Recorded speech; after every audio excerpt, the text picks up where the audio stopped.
போரினால் பாதிக்கப்பட்ட காசா மக்களின் துயரில் மற்ற நாடுகளைப் போல நாமும் பங்கு கொள்கிறோம். அவர்கள் அதிலிருந்து மீண்டு வர பிரார்த்திப்போம். ஆனால் அதே சமயம் உள்நாட்டு தேவைகளும் நமக்கு முக்கியம். மலேசியர்களையும் அரசாங்கம் பார்க்க வேண்டும் என பர்சத்து கட்சியில் மலாய்க்காரர் அல்லாத உறுப்பினர்களுக்கான பர்சகத்து பிரிவின் துணைத் தலைவர் டத்தோ ஆர் ஸ்ரீ சஞ்சீவன் கேட்டுக் கொண்டுள்ளார்.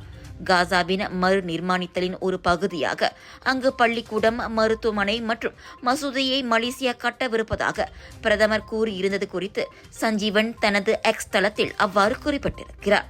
காசாவில் கவனம் செலுத்தும் முன் மலேசியர்களுக்கான உங்களின் வாக்குறுதிகளை நிறைவேற்றுங்கள். எண்ணெய் விலை குறைப்பு, கார் விலை குறைப்பு, இலவச கல்வி, PTPTN அகற்றம் ஆகிய வாக்குறுதிகள் நிறைவேறிவிட்டனவா என்றும் அவர் கேள்வி எழுப்பியுள்ளார்.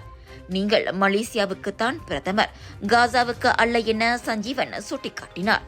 ஜப்பான் அரசாங்கத்துடன் இணைந்து காசாவில் மறு நிர்மாணிப்பு பணிகளை மலேசியா முன்னெடுக்கவிருப்பதாக வீடியோ பதிவு வாயிலாக முன்னதாக டத்தோஸ்ரீ அன்வார் இப்ராஹிம் தெரிவித்திருந்தார் என்பது குறிப்பிடத்தக்கது.